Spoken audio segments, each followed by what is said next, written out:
When it come to money, I'm a specialist. Soak the gang to the deficit. Miss me with all that extra shit. Good money, I'm heaven sent. Should be lucky if I text the bitch. She start that testing shit. Best believe good money gon' check the bitch. Cause I don't do simping. I don't respond to hoes. Not at all. Y'all do tricking. Y'all do that. I don't respond to hoes. Nope. Y'all niggas got no taste. Fall in love with retarded hoes. Let's go, Gus. That's nasty work. Hate the truth when you tell it though. Bring it back to earth. Newsflash, my brother. I'm real grass, you astroturf. Fake ends, no wins. All my shooters is your friends. You an outsider. Kevin Nash, Mr. Op, he tried to dash. Around 1 this afternoon. We're waiting to hear from the superintendent from DPS who's taken over this investigation about how this all unfolded. There should be a press conference taking place here any minute shortly, but the town of Uvalde, no doubt, is heartbroken this evening over that news. Governor Greg Abbott, in a press conference, just confirmed 14 students and 1 teacher dead who were there at Robb Elementary School when this active shooter situation unfolded around noon today. This is a CBS News special report. I'm John Dickerson in Washington. The governor of Texas says at least 14 children and 1 teacher are dead after an elementary school shooting in Uvalde, Texas. That's about 80 miles west of San Antonio. The governor says the suspect is also dead. The FBI and the Department of Homeland Security are involved, and we will hear from the governor in a moment. And in the meantime, senior investigative correspondent Catherine Herridge is with me. Catherine, if the FBI and Homeland Security are involved, what would their role be at this point? Well, John, the standard practice would be if a suspect is identified for the FBI to assist in the analysis of what they call pocket litter. Pocket litter are the kinds of data, pieces of paper that may be on an individual, a cell phone, any other electronics. They're trying to understand what their digital footprint was prior to the attack and whether others may be involved. There's also a scrubbing of surveillance and security camera video that federal authorities can assist with. Unfortunately, this is all the after the fact. You know, the goal of Homeland Security and FBI in any of these cases is trying to intervene and thwart this if it's possible beforehand. All right. Thank you, Catherine. We also have Kathy Guider, a former FBI agent who's now joining us. Kathy, what is the FBI doing right now, do you think? I think right now, law enforcement is definitely looking to gather all the evidence at the scene, gather any information they can regarding the suspect, a home address, an office address. They're going to gather all the information that they can to put together who this person was, what the motive was, what was going on in their mind. So they're going to be doing a lot of information gathering, evidence gathering at the scene and at various locations. And Kathy, I understand you also teach law enforcement as well. This is a part of our modern life. What would the training have been that would have kicked in when this happened shortly around noon local time? The officers are going to do what they were trained to do. Like you said, you know, we teach them to just, you know, it's a reaction. There's not they don't have to, you know, go step by step what was happening. They know what to do. They've been through this. Unfortunately, you know, we have drills, we have mock scenarios that they, you know, officers go through. So they knew where to go, where to respond. They knew to send officers to, you know, hospitals, to intersections. They knew what to do. They know what evidence they need to gather at the school.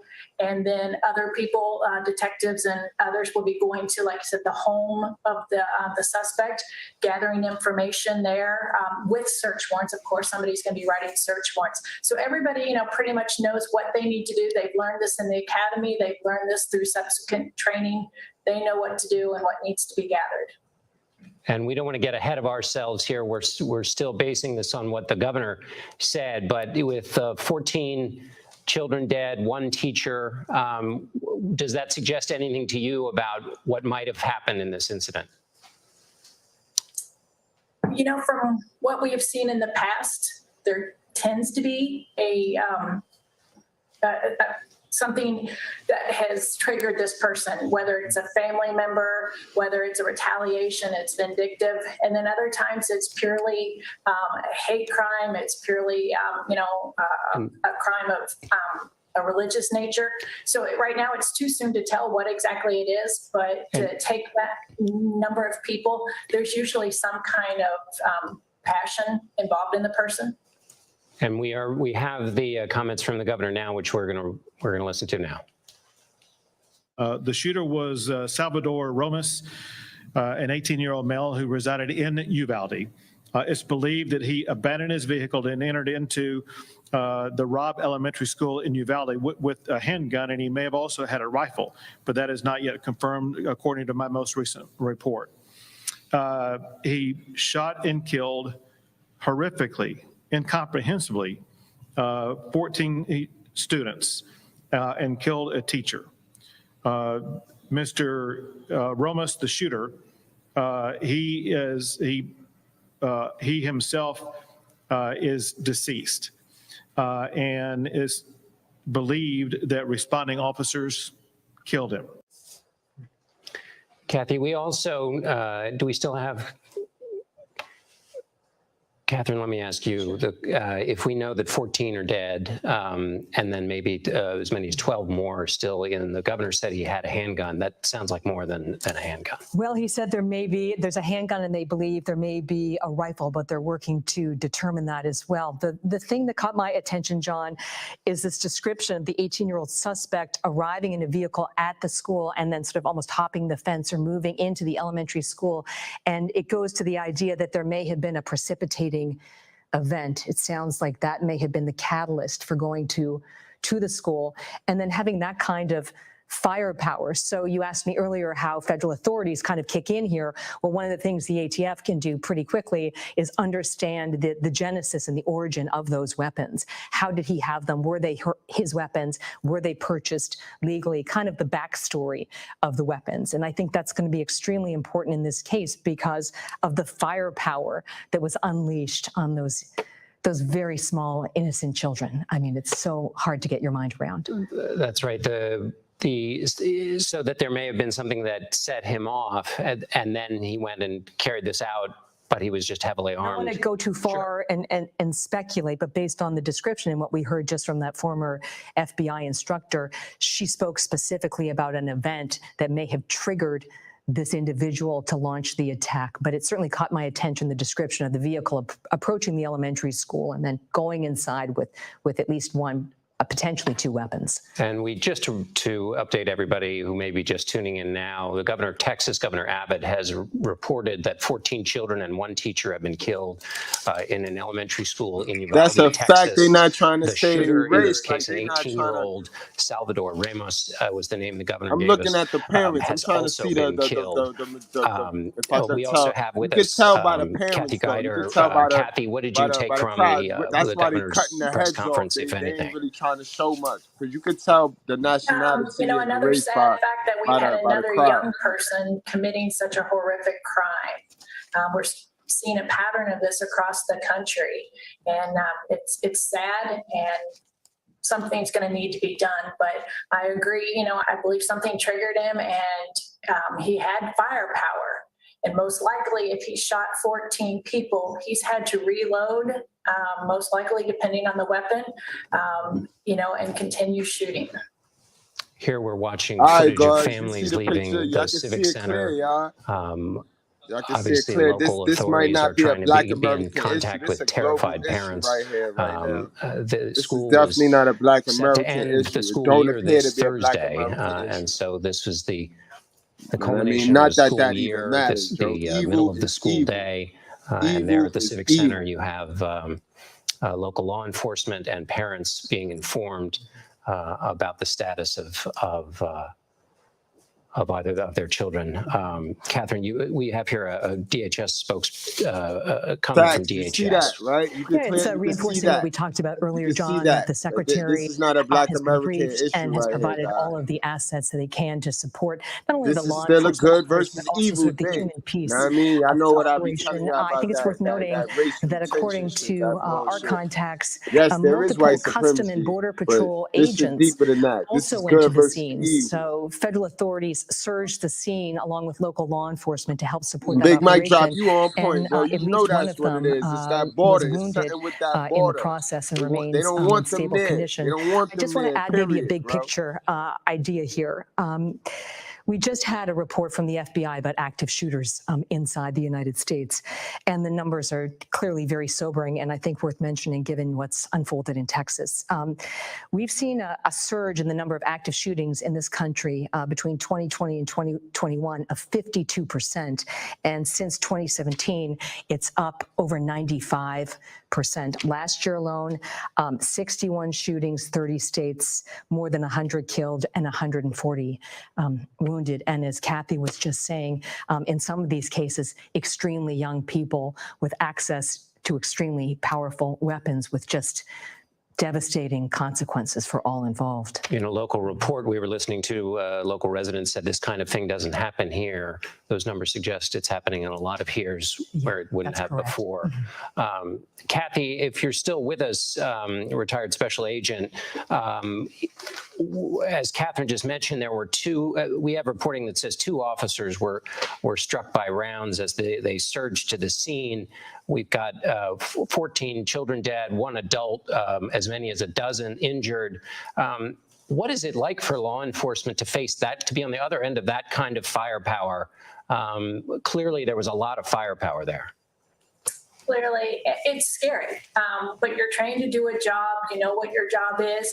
And so when you enter that school, you know, at the very beginning, you don't know if there's one shooter or multiple shooters. We've seen multiple shooters in various locations. So when you're going in, you don't know what you're, you know, going to encounter. And so you're prepared, you know, you do what you were trained to do. And unfortunately, it appears there was gunfire exchanged, and that's a part of the job. And sometimes you get injured and hopefully you don't. But, you know, I'm sure they were trained. They know how to go into a school, into a hallway, how to cover each other and things of that nature.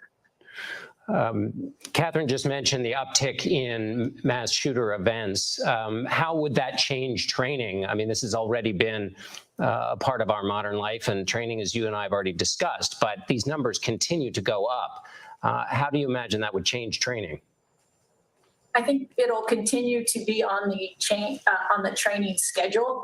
And so maybe if you only received active shooter training 1 quarter out of the year, that they're going to probably be increasing the amount of training, getting those numbers from the FBI, and, you know, increasing the scenarios, the mock scenarios, the role play, so that, you know, when you come together with multiple agencies going into one school, you have to train for that and how each agency and what their role is. So I think there will be increased training in this area. And do you, Kathy, see any, when I've talked to law enforcement in the past, some of them have said in the very contentious gun debate in America that just as a practical matter, that firepower in the hands of 18-year-olds of this magnitude is just too much for them to be on their other side of, and that there has to be something put in place because the odds are just not in their favor in these kinds of incidents when you can have that kind of firepower at the hands of anyone who wants to use it. I would agree. You know, an 18-year-old, unless they are well-trained, unless they are a seasoned hunter, maybe, they don't understand the firepower they have. You know, it's maybe exciting to them, but they don't understand ultimately all the consequences. And with that firepower, you know, the law enforcement is going to come at it with equal or more than equal firepower to stop the threat. Catherine, let me ask you a question that's a little out of the main, but clearly this shooter, there has been some speculation about social media and attention. Part of what we have seen in these kinds of shootings, the increase that you talked about in mass shooting events, is people seeking notoriety. Correct. And so the way in which we handle this from a law enforcement standpoint and a public message standpoint is crucial, it would seem to me, because we have people who are trying to get themselves known. That's right. I've recently been able to review some internal law enforcement documents that talk about the uptick in the use of not just social media, but live streaming these events. If I could put it in my own words, it's a generation that has an intimacy online and in this digital universe that really can propel them to seek the spotlight in ways that are unimaginable to other generations. So you're quite right to point out that part of the responsibility in covering the facts of what happened are not to amplify the individual involved. All right, it's 5 o'clock in the East, 4 o'clock in Uvalde, Texas. I'm John Dickerson in Washington.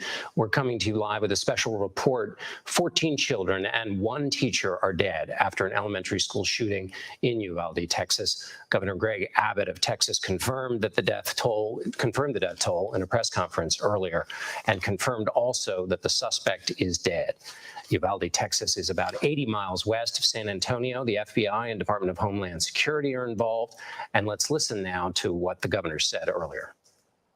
The shooter was Salvador Romas, an 18-year-old male who resided in Uvalde. Yep, that's It's Mexico. believed that That's he Mexico. abandoned his vehicle and entered into the Robb Elementary School in Uvalde with a handgun, and he may have also had a rifle, but that is not yet confirmed according to my most recent report. He shot and killed horrifically, incomprehensibly, 14 students and killed a teacher. Mr. Romas, the shooter, he himself is deceased and is believed that responding officers killed him.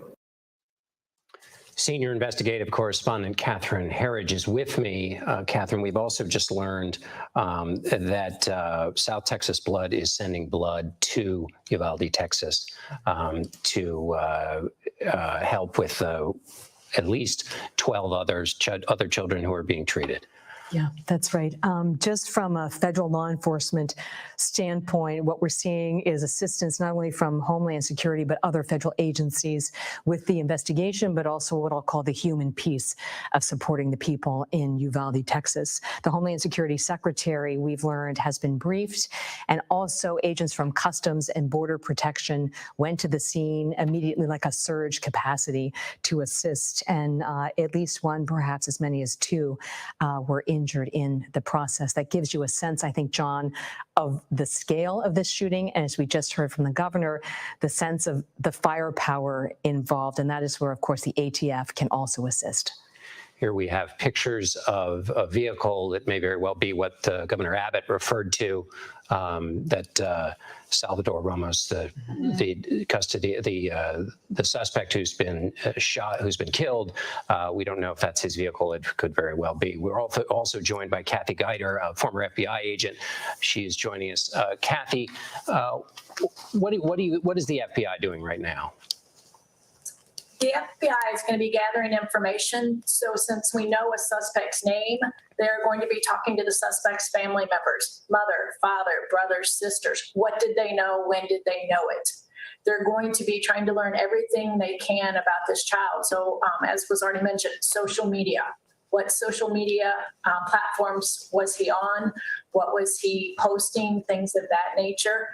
They're going to be talking to maybe classmates. If he's 18, he may or may not be in school, but they're going to be talking to everybody around the suspect. And we're joined now by Derek Gonzalez, who joins us on the telephone. Derek, I understand that you were in an auto body shop nearby when you heard gunshots. What did you hear? Yes, sir. I have an automotive and tire shop nearby, and we were going to go to lunch, my worker and I. And when we were going to lunch, we started hearing gunshots before we got in the truck. And then they started coming out more and more.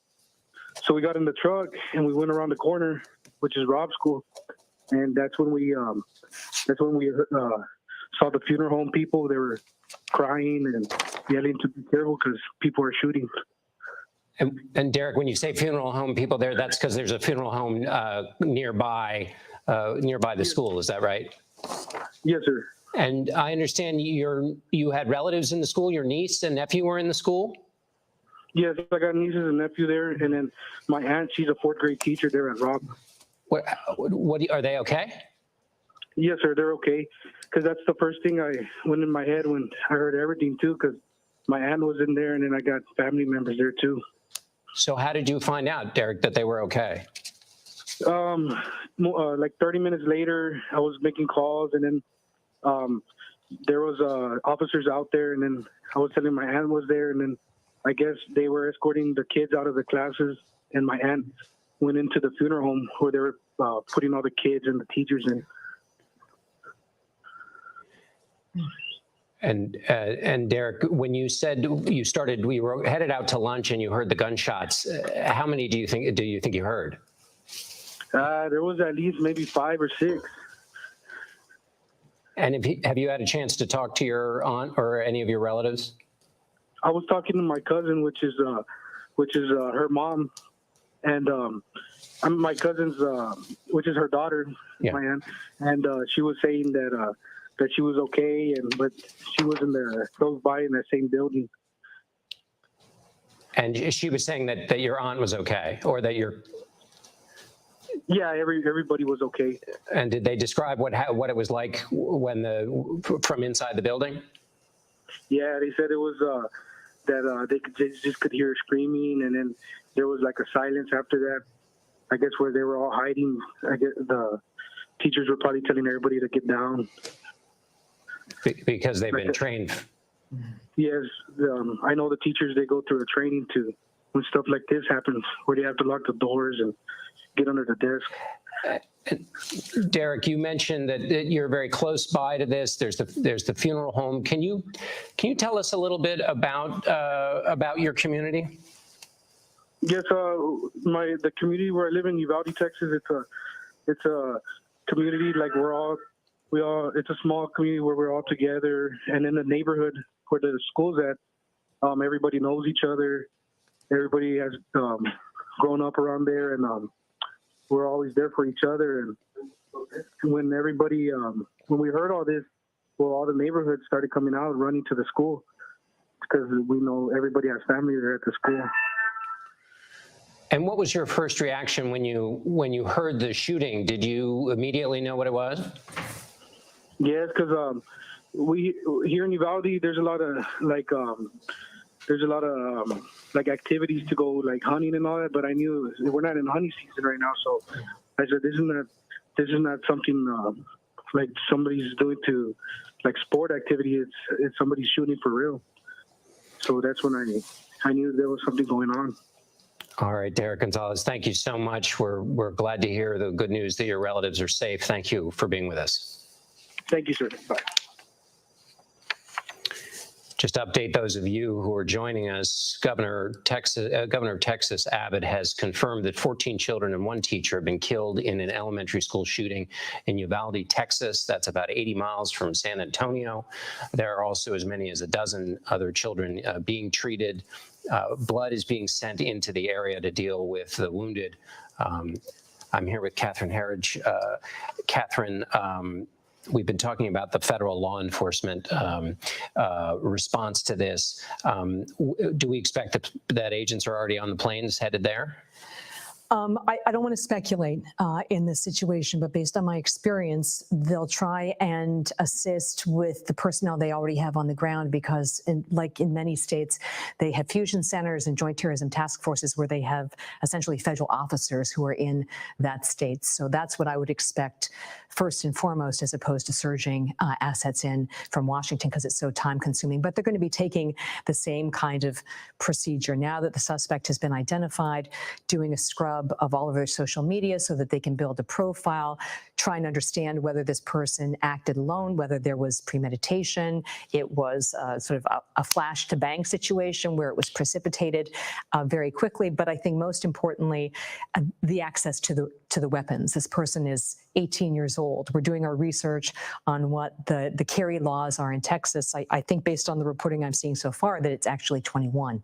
Okay, so he's 18 years old. So how did someone who was 18 get a hold of at least 1, possibly 2 weapons to use at an elementary school? So these are all of the sort of the backward tracing that federal authorities can do to support the locals who are really dealing with a very human situation right on their hands right now. Kathy Geider, retired special agent, is with us. Kathy, Catherine just mentioned that delicate balance of the FBI wanting to get in and move as quickly to find all the details of the crime as possible, while you also have a community that is in shock and grieving and overwhelmed by this. How do FBI agents carry out that balance?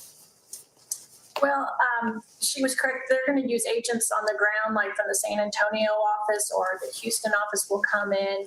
And, you know, FBI agents go through excessive training every year on all different kinds of topics and a lot of training in the academy. So, you know, they know how to balance dealing with victims versus dealing with the suspects. And they're going to do, you know, what they need to do. And there's going to be many. Some will be dealing with the suspect's family. Some will be dealing more with the firearm side of it and assisting ATF possibly. Some will be dealing with the social media side. So everybody has a role. They'll know their role and they'll, you know, fit in there and all work together. Kathy, the social media side, this is clearly a part of these shootings that we've seen increasingly as a part of our culture, the attempt by those perpetrating them to get attention. How does the FBI think about that as Guys, I think they could stop using social media. They always need to use something. Before social media, they used to use the video games. They used to say, oh, the shootings is happening because of the video games. Before the video games, it was the movies. Before the movies, it was the music. It's simple. The systems that we have in place are not working, guys. We need to reevaluate the systems that are put into place because they're not working. Clearly, they're not working. For a lot of the time is putting stuff on social media and out in public source. So all of that is going to be reviewed to kind of see what was his pattern, what was his history, and how did it lead up to this day and time. And Catherine, we can imagine also, we've been talking about the federal response. We can imagine that this will be something that the president, he's overseas, but after having gone to Buffalo, President Biden, this has now become a part of the role of the modern presidency to speak to these kinds of moments that tear open a community and, in fact, the whole nation. And as we discussed earlier, there is that bigger context picture. Just this week, we had this FBI active shooter report that found that between 2020 and 2021, we saw an increase of over 50%. And if you go back to 2017, so this pre-pandemic period, we see an increase in active shootings by 96%. And last year, 61 across 30 states. So this is not just concentrated in one part of the country. This is really diffuse. And did the report mention any of the causes for why those numbers are up? Again, I don't want to speculate. I would like to look a little bit further because that was my question. Like, what is the common thread here, if there is a common thread? Kathy, let me bring you in on this question. I mean, as Catherine is mentioning, this happens in a larger context, the numbers of these active shooters increasing. What does your expertise tell you about, as Catherine mentioned, this is happening all across the country. What does your expertise tell you about the root causes, or what, for those of us who are looking for wisdom in this moment of tragedy, where we could find that in those numbers of active shooters that have gone up? Well, I don't have a psychological background or degree, but I think there's probably a lot of factors that add into this. All right, since you want to play dumb, I'm gonna help her out, right? The factors that add into it is the systems are scared of these single mothers. These single mothers are scared of their children, and the children ain't scared of nothing. A lot of kids have gone through has made a lot of difference to their psyche, to their personalities. Also, they have grown up with social media where, you know, when I was in middle school, I didn't stay on a phone all day long. I wasn't posting selfies. We had different ways of growing emotionally that these kids don't have today, or a different way of growing emotionally. So I think there's a lot of factors that play into what we're seeing happen. Our Janet Chamlian, who's based in Texas, is with us now. She's joining us on the phone because she's on her way to Uvalde, Texas. Janet, tell us what you can about this community. Hi, John. It's a small town. The next closest town is San Antonio, of any considerable size. I believe it's about 15,000 people. I have been there before. It's a lot of ranches and open space, if you will. I do know that there is a Customs and Border Patrol checkpoint near that community. Apparently, it's only about 3 miles from the elementary school, and the roads through Uvalde and through Uvalde County are regularly patrolled by Customs and Border Patrol because it's sometimes considered a route up. Well, it is a route up from the southern Texas-Mexico border. And in this case, we are learning that Customs and Border Patrol did respond in some way to this tragedy. But Uvalde is not like a lot of, big cities in Texas. It's very small, it's remote, and while we never expect anything like this to happen anywhere, it seems an extremely unlikely place in the Lone Star State, John. And Janet, that might account, would it, the fact that you had Border Patrol officers in the area would account, because it looks like there's quite a law enforcement presence that would be, oh, sorry, Janet, we have a press conference here. Let's tune in. Please understand at this time, we will be making a statement and not taking any questions. So we please ask, at this time, we will be making a statement and not taking any questions. Here to provide a statement is our Uvalde CISD Police, Pete Arredondo. Good afternoon. As she mentioned, I'm going to make a statement, and at this point, we won't take any questions. We will give you a time, and we'll be addressing the media soon. At approximately 11:32 a.m. this morning, there was a mass casualty incident at Robb Elementary School in Uvalde, Texas. The school has children that are in 2nd, 3rd, and 4th grade. I can confirm right now that we have several injuries, adults and students, and we do have some deaths.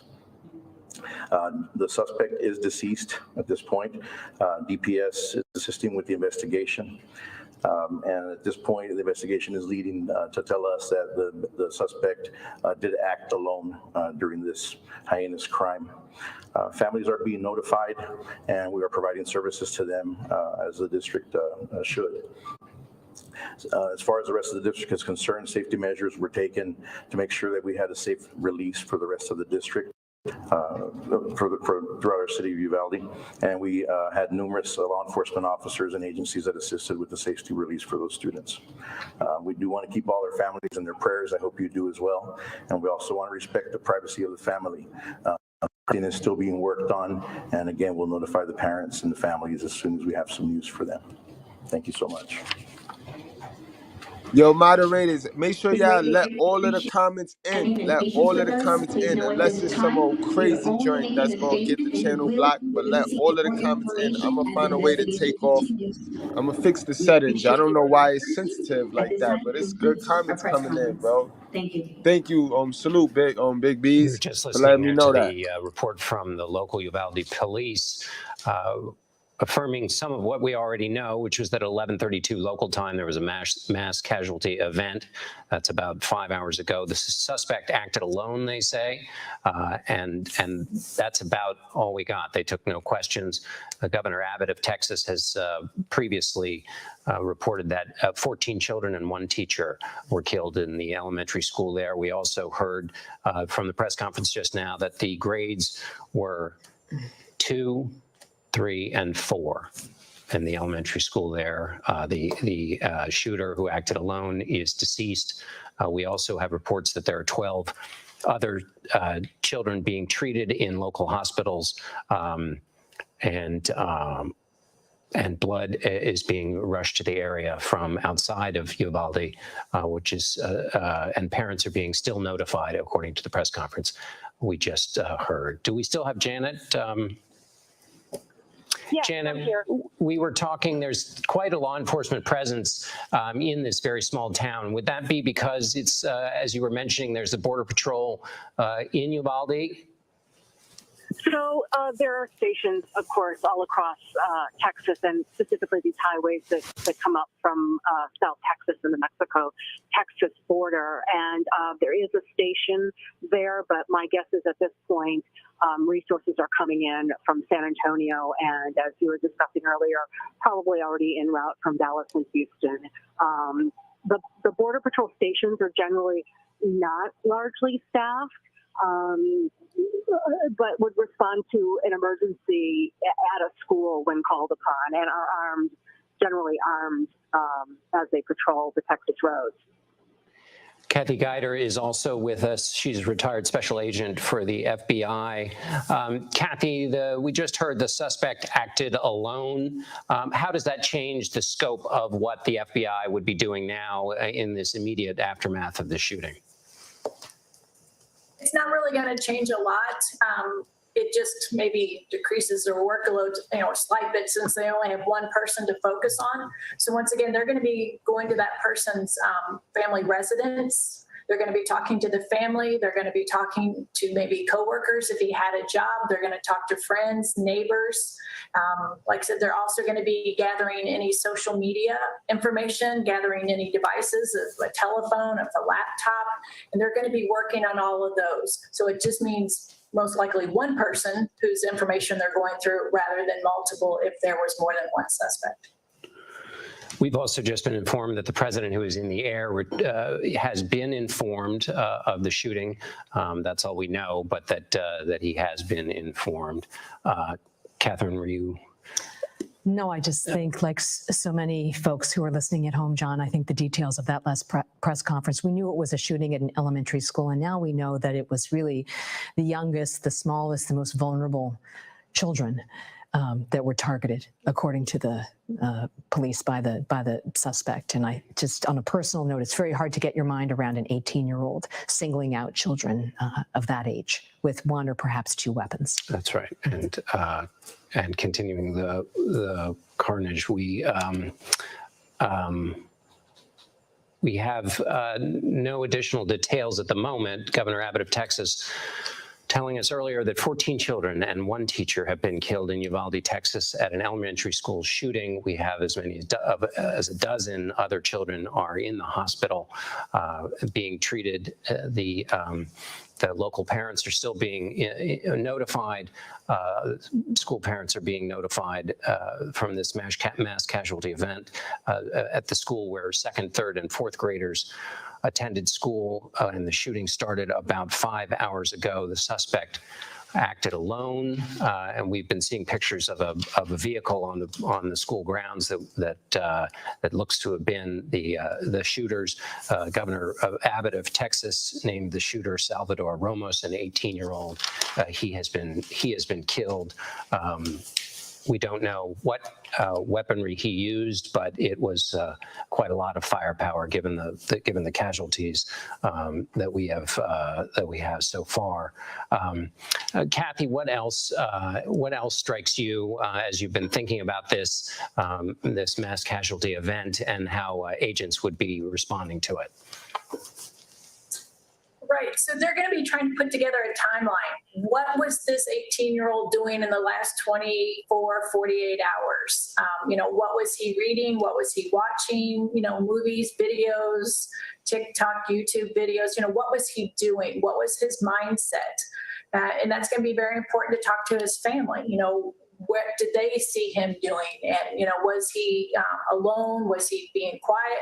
Or was he, being loud and boisterous about what he was about to do? So they're going to really try to gather as much information as they can about the suspect, trying to put together this timeline, this psychological profile of who he was. And now, Senator Chris Murphy is speaking on the Senate floor. Let's listen. Reliving stepping over their classmates' bodies as they tried to flee the school. In one classroom, that word was monkey. And over through the day, kids would stand up and yell, monkey. And a teacher or a paraprofessional would have to go over to that kid, take them out of the classroom, talk to them about what they had seen, work them through their issues.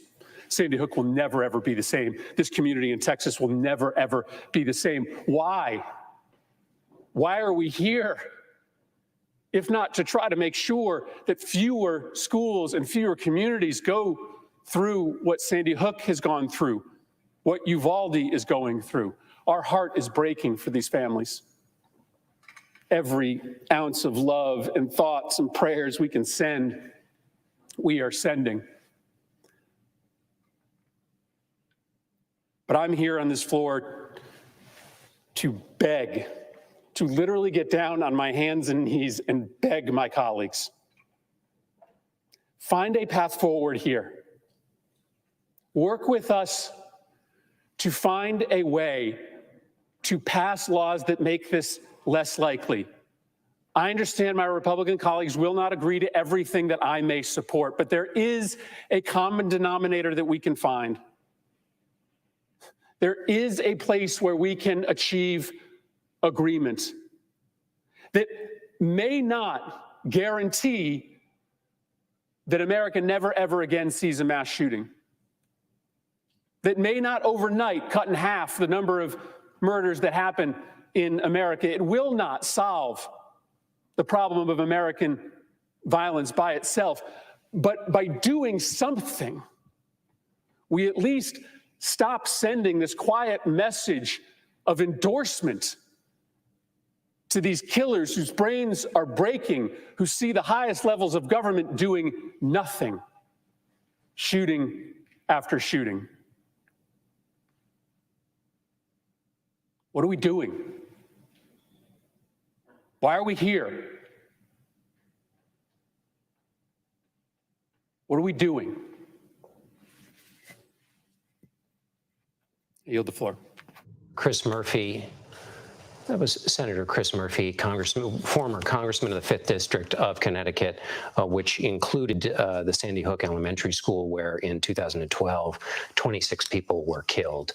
And Chris Murphy just on the floor of the Senate. We have just learned begging for some kind of gun legislation and that the parties come together to address these kinds of massacres. President Biden has been briefed on this horrific shooting in Texas at the Robb Elementary School. The White House says he will speak this evening when he arrives back from his trip to Asia. And here is the latest from Uvalde, Texas. 14 children and 1 teacher are dead after a shooting at Robb Elementary School. We know the 18-year-old suspect is also dead. Our coverage will continue on CBS News Streaming, your local news, and tonight on the CBS Evening News. This has been a CBS News special report. I'm John Dickerson in Washington.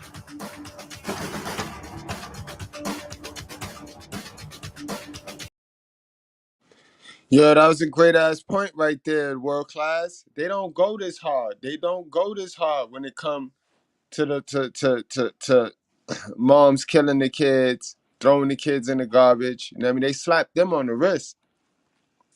That's just a slap on the wrist. And they know what the problem is. They know the problem is fatherless households, bro. They know that. They absolutely know that. Let me surf around and see if I could pull up another news anchor talking about this story right here, because those folks right there, they was getting dry, yo. I don't even understand why they get a chance to report on the story if they're not going to tell the story. You know what I mean? If they're not going to report on the shit, man. They was pussyfooting around playing games, man. All right, I got another one. Got another one for y'all. Let's get it. Where the fuck is the video at? There we go.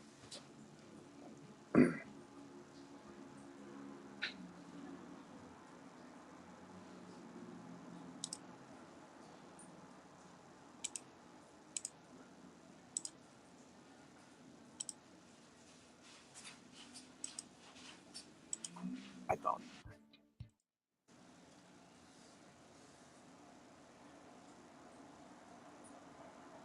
Well, what about the kids that are already here, Governor? What are you going to do to protect them?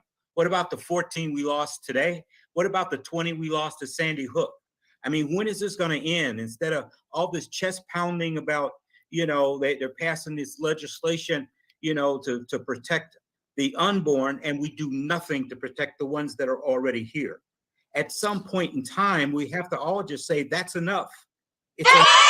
It's got to end, and it's not going to end because our dysfunctional Congress can't get anything done. People have to rise up and say that's enough. Throw these people out of office that refuse to do anything and really take control and save our kids, because this is what's happening every single day on the streets of our cities. Not mass shootings, 1, 2, 3, 4 at a time. People are dropping as a result of gun violence. And so, if I sound frustrated, it's only because I am. Yeah, I mean, and that's a cogent point, because it is true that while we cover mass shootings just because of the scale of the horror, we lose, hundreds of individuals every week to gun violence, mostly to suicide, but not exclusively to suicide. About a third of the gun violence of every week is homicide or accidental shootings. What, as a law enforcement official, do you think should be done about this? What can be done to keep firearms out of the hands of individuals who would use them for harming individuals and not for hunting or self-defense? Well, there's a couple things. First of all, I'm not anti-Second Amendment, but I do believe there has to be some controls and some restrictions to at least minimize the opportunity for people that should not have guns to get a hold of guns. But then if people do use guns to commit crimes, we have to do something with them. It's not just the gun, it's the people who use guns to commit crime. And we've got a situation in our country now where we've got some prosecutors that don't even want to prosecute for illegal possession of a firearm. Or for putting people on an ankle bracelet that are, in jail charged with murder or aggravated assault or something like that. I mean, we've got to look at the entire system and get serious about this, because it's not going to stop on its own. It's not going to stop as a result of thoughts and prayers and candlelight vigils. If we don't take control of this, and if we don't do something as a country, then we're going to be having this conversation over and over again. It's just a question of when and where. That's all, just when and where. If you're just tuning in at the half hour here, 5:32, there has been another mass shooting in the United States, this one at an elementary school in Texas, in a town called Uvalde, just west of San Antonio. The governor of Texas announcing roughly an hour or so ago that the shooter, 18, is dead, and the shooter, before he was killed, and it appears that he was killed by law enforcement, killed 14 elementary school children and a teacher. Law enforcement right now trying to figure out what possible connection he had to the Robb Elementary School. Ed Lavandera is following this breaking and heartbreaking story for us live in Texas. Ed, tell us more. Well, Jake, this is supposed to be the last week of school for public school students across much of the state of Texas. So this coming in the last days of a school year, as if this wasn't already horrific enough, adds another layer of desperate sadness to what we are seeing unfold there in the city of Uvalde, Texas, a small town, as you mentioned, just west of San Antonio. We were told early on that there was cavalry of law enforcement vehicles that had shown up there at the scene, including Border Patrol and state troopers as well. The governor just a short while ago mentioning that 14 of the victims, of the 15 victims, were children. Also just a short while ago, local officials there holding a brief update on the situation. They did not confirm the numbers that Governor Abbott has been saying, only to say that there were a number of students and adults that were injured and some deaths. They did not give specific numbers there locally. But they also did say that this Robb Elementary is a school with second, third, and fourth graders inside the school. So that gives you some idea of the age range that we're looking at when we start learning about the victims that were killed senselessly today in Uvalde. Jake? All right, Ed Lavandera, thank you so much. Charles Ramsey is still with me. I want to bring back Andrew McCabe, the former FBI Deputy Director, and Anthony Barksdale, former Acting Baltimore Police Commissioner, as well as Juliette Cayenne, CNN National Security Analyst and a former Assistant Secretary at the Department of Homeland Security. Andrew, I've heard it said that after Sandy Hook, when the country decided that the slaughter of 20 5- and 6-year-olds wasn't enough to prompt any serious federal action, although we should note Connecticut did pass some gun restrictions. But the larger point that after Sandy Hook, when the Congress failed to do anything to pass any new legislation to keep firearms out of the hands of dangerous individuals, that was it. That was the signal. 20 slaughtered 5-year-olds and 6-year-olds was the United States saying, that's okay, we can deal with that. Sure. And I mean, that's a reasonable thing to say, right? Because clearly it wasn't. The slaughter of 20 elementary school children in Connecticut in 2012 wasn't enough to get anything done, nor was it enough when it happened in Florida at Marjorie Stoneman Douglas, nor was it enough when it happened a few months ago in Michigan. And, you know, the question is, will it be enough after today's slaughter in Texas? There's really very little reason to hope that it will be. There are many, many things that we could do, any number of which may or may not have had any effect on this particular tragedy. But I would propose, Jake, that much. Those of you that's tuning in now, the number just went up to 15. It's not 14. It's 15 confirmed dead. Didn't just do one thing that we thought might have stopped the 9/11 attack. We did everything that we could think of to make this country safer. And I would propose that that's the way our country should think about this tragic wave of gun violence and innocent death. We should be doing everything that could possibly have an impact on stopping the next mass shooter. There are many ways that we could change our gun control laws. We could change the way we do background checks in this country. We can make them more effective. We could have better controls over the sale of guns, private sales, gun shows, all sorts of things that most people agree to. But it is next to impossible, maybe it is impossible, to get our elected representatives to actually act on any of that sentiment and desire across the population. So some of the new information trickling in right now, the police chief of the school district says that the belief is right now that this shooter, this 18-year-old who is now deceased, the belief is that he acted alone. Commissioner Barksdale, let me ask you, Governor Abbott, the governor of Texas, now says that it's being reported that the suspect shot his grandmother before he went to Robb Elementary and committed this horrific slaughter. What do you make of this as a law enforcement official? Well, numerous times before people set off on a spree, often there's a first victim. And unfortunately, it sounds like this was his grandmother.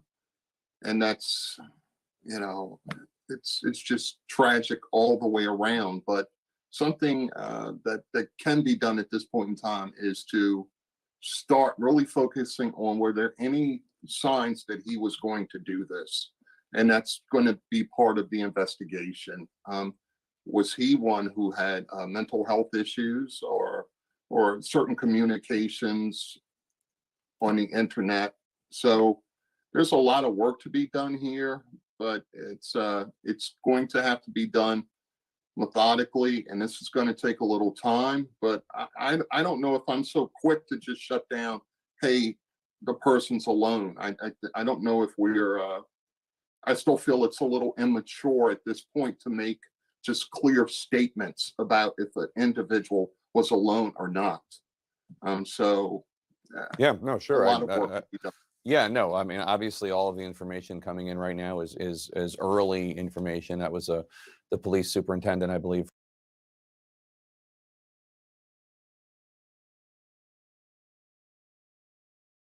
All right, give me a second, guys. Let me switch on over to another channel.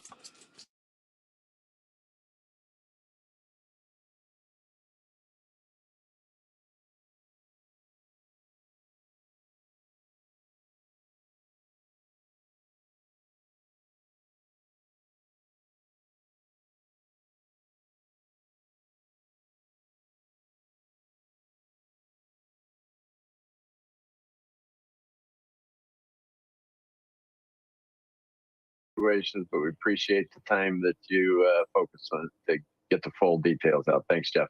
Thanks, Ken. Appreciate it. Recording. So that was Ken Trump's school security expert, who we've used in multiple different ways. We constantly use him whenever we need something here. You're seeing these videos, and I want to go back out live now to outside of the elementary school. You can't really put into words what you're seeing, which are parents relieved that they are able to pick their kids up from school today. You are seeing family members relieved that their loved ones are okay. You're seeing tears. And for every one person that you're seeing being picked up from the school successfully, remember that 14 kids are not being picked up today. 14 kids died today from this shooting, and that is just horrific. So we are going to be reporting on this here on 19 News, and you will obviously see much more information become available progressively throughout the next couple of days, weeks, months, hopefully hours. There, I believe, is a chance that we could get an update from police. Coster, is that still a possibility? That's what they're saying at 6. Okay, so there's a chance for a 6 o'clock update. If that does happen, we will do another digital stream here with 19 News, but we're going to actually end this one right now to prepare for 19 News at 6 o'clock. So for any more updates, make sure you stay tuned in here from Cleveland 19.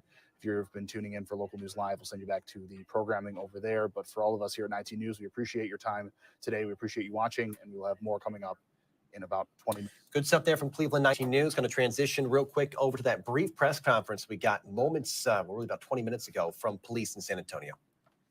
And at this point, the investigation is leading to tell us that the suspect did act alone during this heinous crime. Families are being notified, and we are providing services to them as the district should. As far as the rest of the district is concerned, safety measures were taken to make sure that we had a safe release for the rest of the district throughout our city of Uvalde. And we had numerous law enforcement officers and agencies that assisted with the safety release for those students. We do want to keep all their families in their prayers. I hope you do as well. And we also want to respect the privacy of the family. It is still being worked on. And again, we'll notify the parents and the families as soon as we have some news for them. Thank you so much. We greatly appreciate your understanding and patience with us. Please know at this time, we are only making a statement. We will be releasing more information as the investigation continues. We appreciate your courtesy. At this time, it concludes our press conference. Thank you. So a very brief press conference from police about 20 minutes ago, and we're going to get a more in-depth one within the next hour, we suspect. And when we do get it, we'll bring it to you here on Local News Live. We appreciate you tuning in on this afternoon to LNL as we are monitoring this breaking news situation. 14 children have been killed and one teacher in a Texas school shooting in Uvalde, Texas. That's 85 miles west of San Antonio. You heard from police there. That was one bit of information that I wanted to note that I didn't get a chance to earlier, that multiple schools were locked down right after this incident took place around 11:32 this morning. So police, as they described, they contacted other local schools. They were able to lock those schools down as police went to work and eventually fatally shot the suspect, according to Governor Greg Abbott. But again, 14 children killed and one teacher dead in a school shooting from earlier today, as we have a shot outside the hospital there in Uvalde, Texas. 3-minute break. We'll keep you updated on this breaking news story on Local News Live. Streaming 24/7, you're watching Local News Live.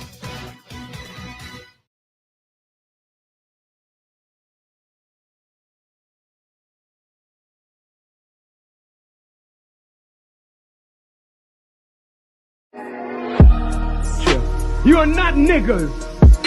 You are not coons. You may smoke reef and drink wine and do crazy, wicked things, but you are not a wicked person by nature. You have lent yourself to wickedness, but you are a divine creature that must now come into the knowledge and power of your own divinity. And no preacher can resurrect you into your divinity. It takes God himself to bring you into your own divine nature. So we're not dealing with prophets. We have walked out of prophet teaching. This is the time and the presence of God. So I don't talk about God will come.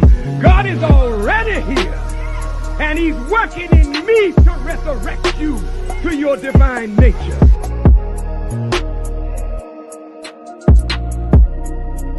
It's heartbreaking to wrap your head around. But again, in America, 14 children shot and killed inside the Robb Elementary School in Uvalde, Texas. late this morning, including a teacher as well, shot and killed, the grandmother shot and killed at some point before this mass shooting began to play out in Texas. And you don't need me to tell you, it has been a horrific couple of weeks in this country when it comes to mass shootings. 10 days ago, we were standing in Buffalo at the scene of that grocery store. 9 days ago, our team in California at that church where a man walked in, a congregation knocking him to the ground. What a time, many questions ahead, and we are thinking, as authorities asked us to, about the families in that community. Our coverage will continue on ABC News Live, abcnews.com. If and when authorities come before the cameras with additional details about the horror that's played out there in Texas, we'll be right back on the air. Our entire team will be here for World News Tonight, and for many of you, we return you to your local news now. Until then, I'm David Muir in New York. Good day. This has been a special report from ABC News. Honey, what's Guy Fieri doing at the neighbor's